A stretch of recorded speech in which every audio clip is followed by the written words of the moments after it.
Yanilda González is an assistant professor of public policy at the Harvard Kennedy School. Her research focuses on policing, state violence, and citizenship and democracy, examining how race, class, and other forms of inequality shape these processes. Professor Gonzalez received her PhD in politics and social policy from Princeton University. And prior to joining the Harvard Kennedy School, she was an assistant professor at the School of Social Service Administration at the University of Chicago. Professor Gonzalez previously worked at a number of human rights organizations, both in the US and Argentina. Thank you, Yanilda, for joining me to share more about your book and the process of bringing it to light. Yanilda, Authoritarian Police and Democracy is your effort to explain the existence of authoritarian policing enclaves and coercive practices within the context of democratic states. What led you to study this apparent paradox? What puts you on the path to do this important work? Um, I think it started at two moments when I was sort of very young and impressionable. And, really was, as a college student, was starting to learn about democracy as a political science major, taking all these classes on democracy and the promise of democracy, coming from Latin America and learning about um, transitions to democracy and again all the promise that and all of the hopes that people pinned on democracy to be able to address from previous authoritarian periods. Um, but then sort of this was happening during just after 9/11, and so observing in the context of the US an undermining of many of the trappings of democracy and human rights in the name of security. And so as I was learning about these theories at the same time as observing this and becoming an activist on those issues around the same time, that contradiction between security and democracy and democratic rights really became very salient for me. And then quickly that work became, as I was working at the New York Civil Liberties Union, became very focused on policing fairly quickly. And then I went to Argentina after college to study the post dictatorship. I wanted to sort of study the kind of 30 years after the military coup there, how memory, truth, and justice were being really resurrected as sorts of calls to action in defense of human rights and the like. But while I was there, I kept encountering this reality also of policing as the one of the sites that definitely maintained those same practices that people were calling out. And there were two very salient trials of police officers who had been very involved in the repression under the dictatorship, and just seeing a real continuity between how police were still behaving on the ground.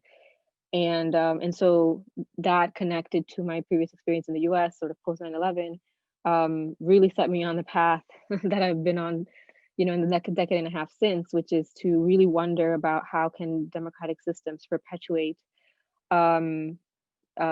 these kinds of authoritarian practices, and that and one thing that I should note is that, which is kind of focused related to my next project, which we may talk about, but that the victims of the kind of authoritarian period versus the democratic period are quite different. And so whereas the kind of that police kind of shifted the practices that they used against middle class, students, union workers, sort of lefty activists that perhaps came from more well-to-do sectors that were the victims of repression under under authoritarian rule. Now they were using those same strategies against more working class, low income, communities, racialized communities, and so, but all these things were kind of questions that were jumbling in my mind as a young person back then. And so when I went to do a PhD, this was like the issue that I thought was most pressing, and I've been working on it ever since. Well, I'm glad that you have, because I find this to be an extraordinary book. And as a first book, it's just incredible. I mean, it's incredible in any book, but really it's quite impressive. So you, as you mentioned, you studied Argentina, but you also studied Colombia and Brazil. And despite important differences in each of your research sites, your research pointed you to an extremely important insight that was true of each context, that continuity in authoritarian coercion is itself a function of democratic processes and should not be understood as failed democracy or a continuation of authoritarianism.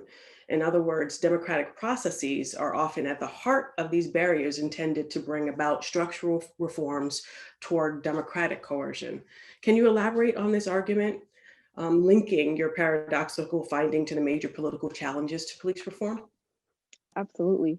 Um, and so similarly to being, this young person learning about the contradictions between the practices on the ground and the democratic theories and promises that I was reading about as a student, I kept encountering sort of through my, I was working as an organizer around post 9/11 issues in my final years of college, and would encounter people at kind of events or at, uh, where we would collect petition signatures or just generally try to do public education stuff around everything that was happening after 9/11. I kept encountering considerable support among just ordinary folks that I would talk to on the street for a lot of the policies that are arbitrary detentions, sort of denial of due processes, surveillance, use of force without without the kind outside of the scope of the law. All these things that would seem to sort of challenge democratic rights and democratic norms, but that at the same time, I consider a lot of the people that I was encountering supported it. And so this kind of on the one hand, there was a kind of, and if you look at public opinion polls post 9/11 and certainly around policing, there's always a considerable segment of people that are not just okay, not just sort of indifferent to this kind of abuses of the law. So these kinds of contradictions of practices that absolutely contravene democratic norms, but that which maintain some support among considerable segments of the population, was something that was also part of that paradox that I was finding early on.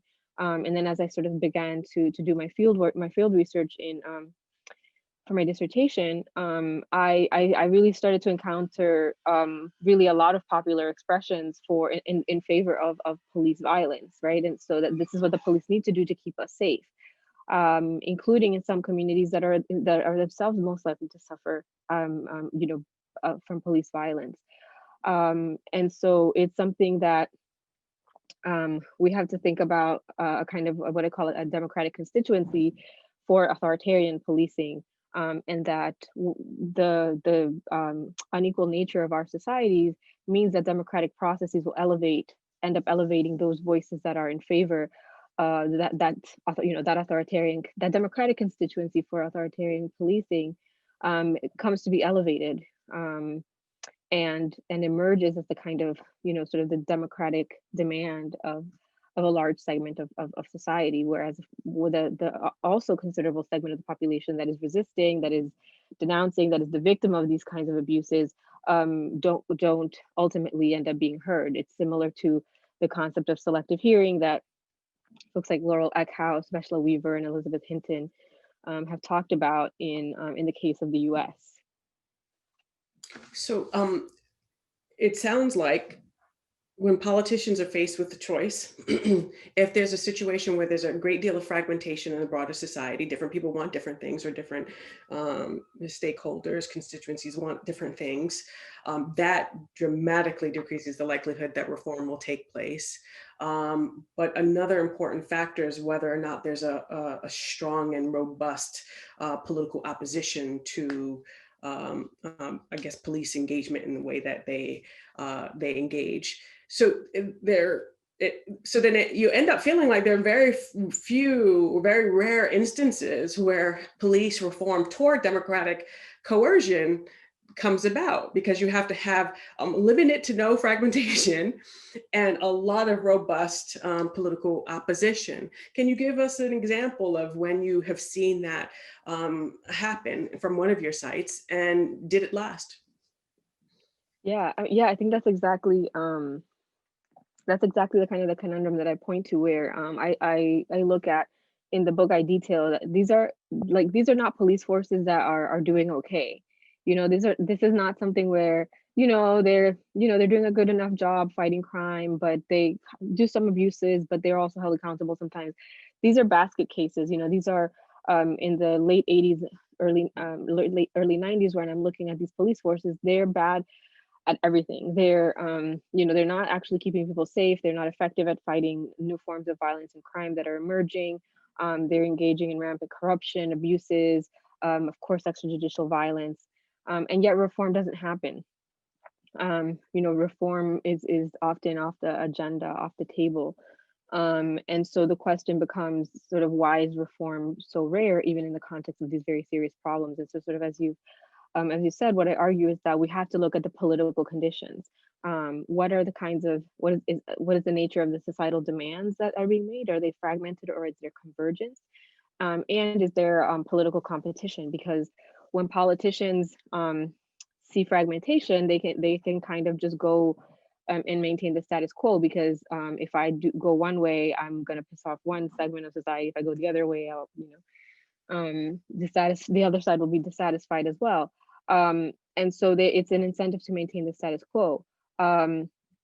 Whereas when they see a convergence of societal preferences and demands around police reform, they then sort of have an impulse to act. But when they don't face a political opposition, if you don't actually face a threat of losing the next election, then you don't actually have to go very deep in what your response is.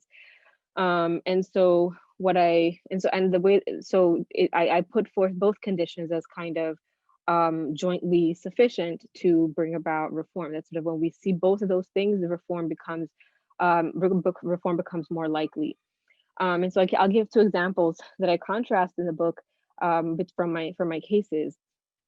So in Brazil, sort of famously, like the U.S., history of slavery, very deeply entrenched racial inequality, and that is manifest in a way that is manifest very, very deeply in the case of police violence, perhaps much more so than in the case of the U.S.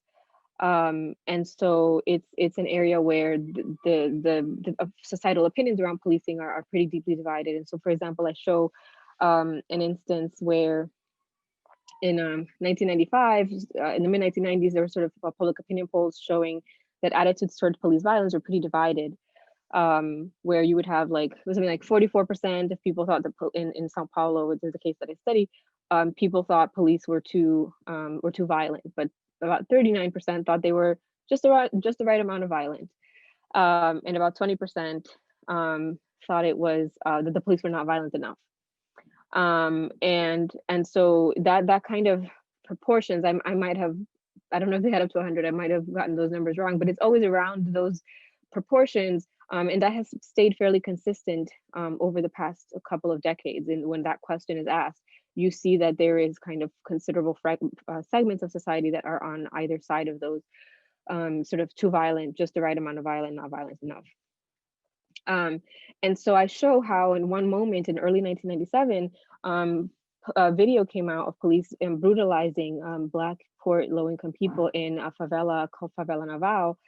And this was the first time that such acts of police violence were televised, and it outraged people so much that those proportions shifted greatly. So that from that fragmentation that I just described, 74% of people came to think that the police were too violent, as opposed to the divisions that existed before. So you had 3/4 of people in Sao Paulo agreeing that police were too violent upon seeing that footage. But this is happening in a context where in the state of Sao Paulo, there's very little political competition. There's not really, and there has not been in the last 2 to 3 decades, really, any viable alternative to the PSDB, which has governed since the early 90s. And so what happened was sort of symbolic measures, apologizing, an apology by the governor. There was a kind of a law that kind of made permanent this police ombudsman office, but that it already existed. And so it was, to what extent was this, did this really constitute reform in response to it? Now, in contrast, in Buenos Aires province, that same year, around the same time, there was a massive scandal over police violence after police had been involved in the killing of a journalist. And here we saw another sort of huge societal uprising against that act of violence. and rejecting sort of police violence generally. But again, we did not see the governor. We saw the governor saying, okay, this case must be resolved. This is very important, blah, blah, blah. But there was not a real effort on his part or on anyone in his political party to really push for more comprehensive police reforms. Now cut to October of that same year where you have legislative elections. And his party loses those elections because the opposition party had actually made it an issue. They were like, what's going on with policing? So he loses the election, and within a month of that, after doing nothing for the preceding 9 months, within a month of that, the governor calls for, we have to reform the police. He declares the police to be in a state of emergency. We have to just shake everything up and redo everything from the ground up. And so that's how I demonstrate sort of why societal preferences and demands are important for kind of getting politicians to respond with something, but that something is unlikely to be comprehensive reform unless they also really are at risk of losing the next election. And I think that case, that comparison illustrates it pretty well. So I was going to ask you about what the implications were of your research for the US context, and for obvious reasons, but I won't, in part because there seems to be some interesting developments in France, and I suspect you know what is going on way better than I do. And so correct me if I misstate what is happening there, but my understanding is that citizens or residents of France are up in arms because the government has the intention to pass a law that makes it illegal for police, while I guess on duty, to be captured on film engaging in whatever actions they might be engaging in, which seems to be a real big affront to democratic processes. What happened to accountability? What happened to transparency? So I'm wondering what you've been thinking as this news has come out. Yeah, thank you so much for bringing up that French example. I think it's really extraordinary, right? Because I think we're in this moment where in so many parts of the world, people are crying out over these undemocratic policing practices, right? From Nigeria to, of course, the US, to Chile, to Colombia, to Brazil, and now in France, sort of after, as often occurs after you have these kinds of terrorist attacks and sort of growing fears about terrorism. There's often these reactions to build more power to security institutions, and we saw that post 9/11 with the USA Patriot Act being passed, and now there's a version of this that's happening in France. And so you're absolutely right that the notion that you can't photograph a police officer, which is one of the few tools of sort of citizens sort of bottom up accountability in this era of cell phones and social media and so many cases. We can think about in the US, how many cases would we never know about had there not been a cell phone video, and sort of the secrecy that surrounds police and the protections that they have when they are engaged in these acts of lethal violence, that we often don't get to find out the name of the officers. We don't get to find out sort of what happened in that case because of all these sorts of fabricated reasons about secrecy. But so that the fact that France would actually want to make that into a law really calls into question that tension that I highlighted earlier between democracy and security. So sort of how much democracy are people willing to give up in the name of security, and then does that thing actually get you security? I think that that would certainly be the second question is one that's rarely asked, right? Does this actually make anybody safer not to have police? And is that just sort of one more sort of authoritarian measure to avoid adherence to the rule of law and external accountability, and also to avoid citizens' ability to have a voice in how police ought to act? But one thing that is really remarkable is the massive protests that have been going on, because if you think back to sort of post 9/11 in the US, we did not see people hitting the streets in huge numbers, right, to protect fundamental rights. And so I think it really speaks to a kind of again a convergence that has emerged in France, suggesting that that this is not something that is supported, because they're very large protests from what I've been hearing. And so yeah, so I think it's really striking that policing is on the agenda in this way in so many parts of the world right now, with just massive protests going on in the context of a pandemic. Mhm. Um, that it makes me, I guess, hopeful. There's not a lot of room for hope in what I do, but yeah, that perhaps um, that people are more aware of the importance of policing for democracy, and that they are not willing to part with democracy to have some kind of semblance of security. There's so many ways for us to go at this point in our conversation, and I'm mindful of the time. What occurs to me is that in the French context, because there seems to be so much opposition to this law, and in fact, the president has said that they would reconsider the wording, which which seems a little shifty to me. But there's so much opposition, and there seems to be much less fragmentation that I imagine maybe this will be tossed out, or be revised significantly so that it's no longer an affront. But it'll be interesting to watch what happens. But one could argue that after the murder of George Floyd, we had a similar kind of, everyone was out in the streets during a pandemic.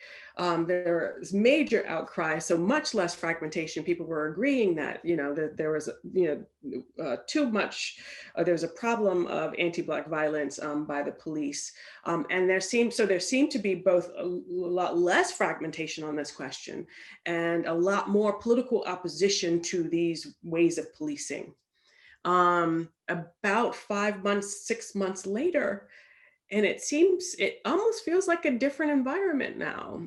Is it just that waiting a little bit of time means that fragmentation starts to grow again? People start to go back to their original viewpoints. Opposition starts to wane. Is that all it takes? Just waiting it out? That's a great question, and it's one I asked myself repeatedly, sort of over the summer, because when I was thinking about observing that convergence that was happening, because you saw, sort of, as you know, right, the largest protests movement in U.S. history in all 50 states. I think like thousands of cities were having, or hundreds of cities were having protests with people from all racial groups, people from all ages and all kinds of backgrounds, suggesting that there was a real convergence. And the public opinion polls also showed, um, you know, between 60-70% of people saying, sort of either that they agreed that the George Floyd case was an injustice, or that that there exists that racism exists, and that there was a convergence that seemed to be happening, and all of it happening in a presidential election year, which is something that sort of heightens the sense of political competition. And so what we saw was, for example, Trump, somebody who would never really expect to do anything on policing, that passing an executive order that around policing, that is very watered down and is not really what anybody was asking for, but that it sort of pushed him to do sort of the bare minimum, I guess, on policing in a way that these politicians um, tend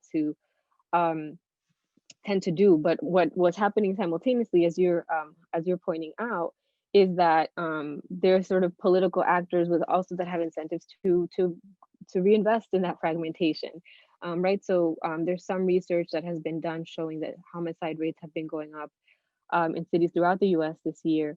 And so I think that, and in addition to the kind of discourses that were used around the protests to say, oh, this is looting, this is this is criminal, etc., that this kind of criminalization rhetoric, in the same way that, sort of, if we look to Veshla Weaver's work, um, and others who have written about the sort of war on crime, and the sort of criminalization of the civil rights movement, and the sort of using of sort of all the different urban uprisings of the late 60s as a kind of tying the civil rights struggle to crime, to effectively clamp down on this kind of convergence, right?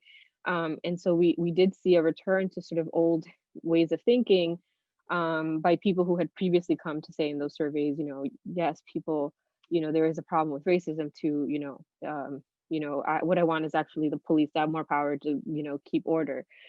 And so there was a kind of, at the same time that my theory would say, okay, look out, there might be something happening here, but people mobilized pretty quickly to reestablish that fragmentation. Whereas in the cases that I studied, that happened after the reforms were passed.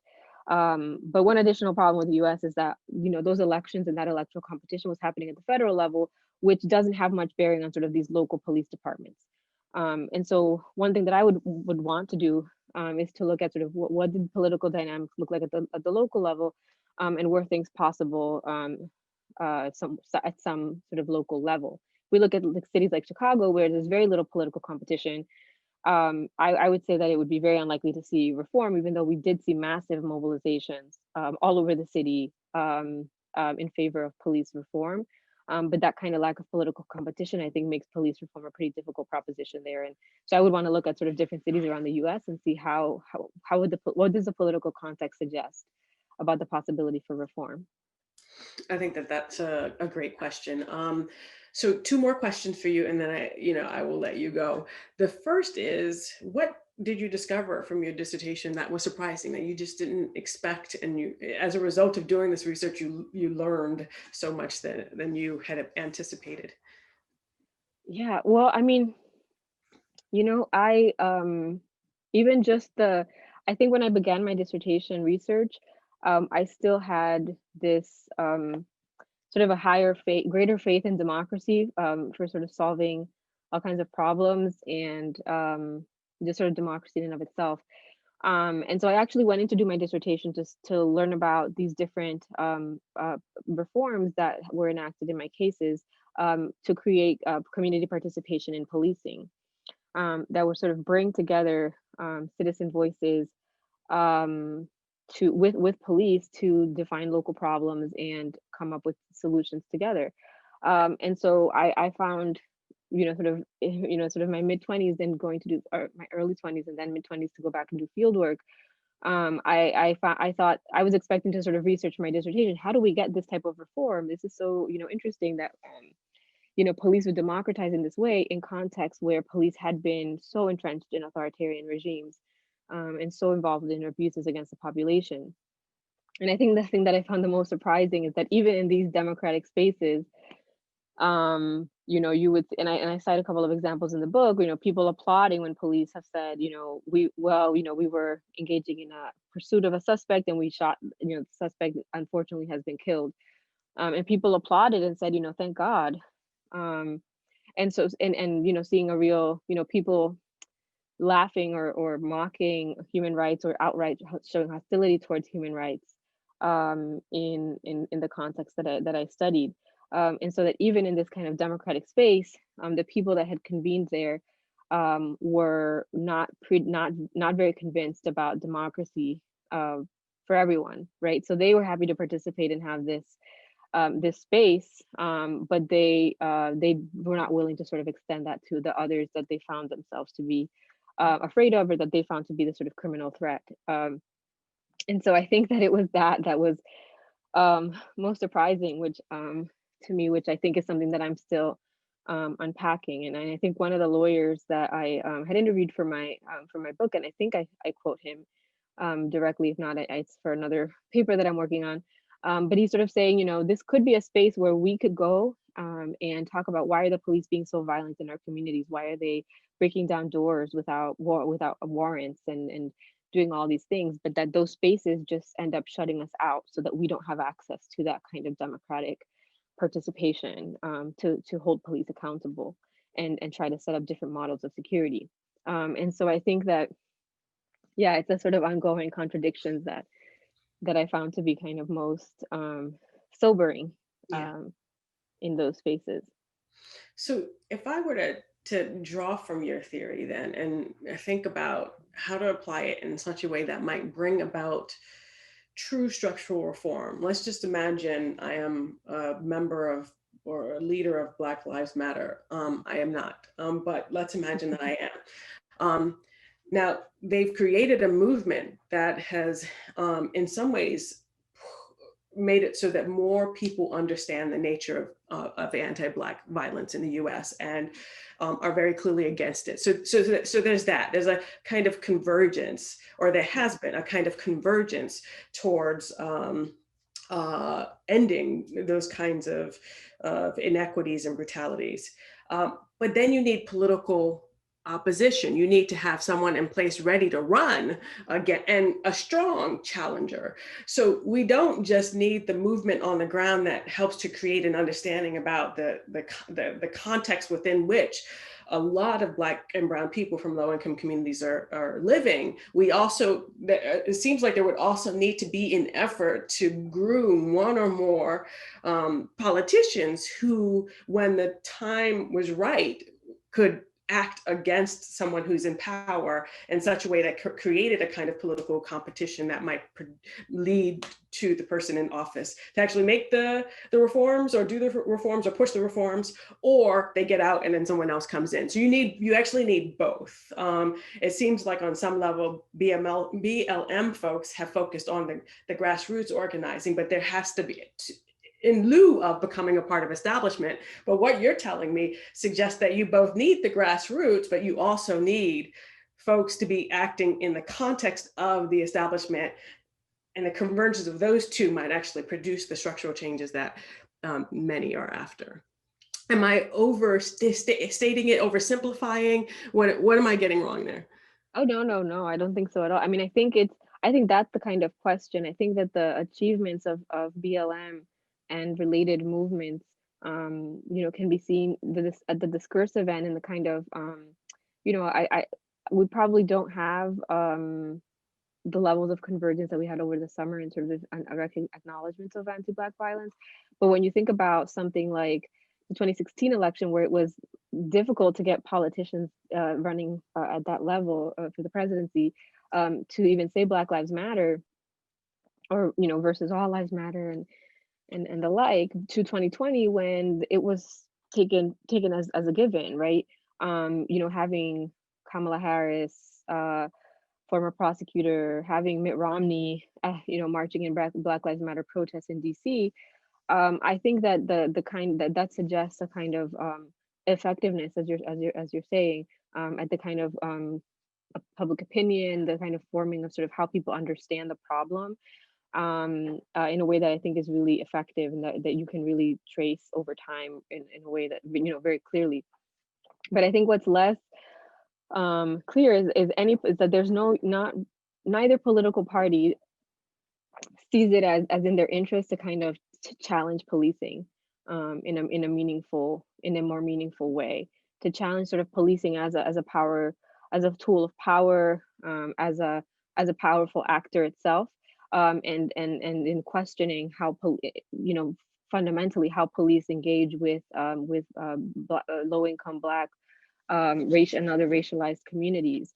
And so I think that that's sort of nobody yet sees it in their interest to do so, because I think that that's the interesting thing about my cases, is it's not necessarily that these political parties acted out of their own convictions, and that this is what they thought fundamentally that police ought to be, but that they saw a moment, and then they came to see it as to their electoral advantage to take the mantle of something has to change in policing, and something is deeply wrong with it, sort of as a kind of a partisan strategy. I think there's always sort of individual politicians who will say that, but I think in the U.S. we don't yet have, we've made that discursive leap that I talked about, but neither political party sees it as being in their electoral interest to challenge police head on in the way that some of the actors do in the cases that I study in my book. So, okay, I'm going to let you go. I actually have a few more questions right now that I would love to ask you, but I'm going to let you go. You and I can have coffee at a later date. But thank you so much for joining me and having this conversation. I think that our audience will love to hear more about you and this work. And we'll be looking forward to what comes after. You gave us a little hint earlier on about what you're thinking about for the next project, and I can't wait to see that. Thank you for this great book. I think it's an incredible contribution. I feel like I understand this landscape so much more because of you, both in Latin America and in the US and beyond. And I just wish you the best of luck with the book and how well it does. Thank you. Thank you so much, Sandra.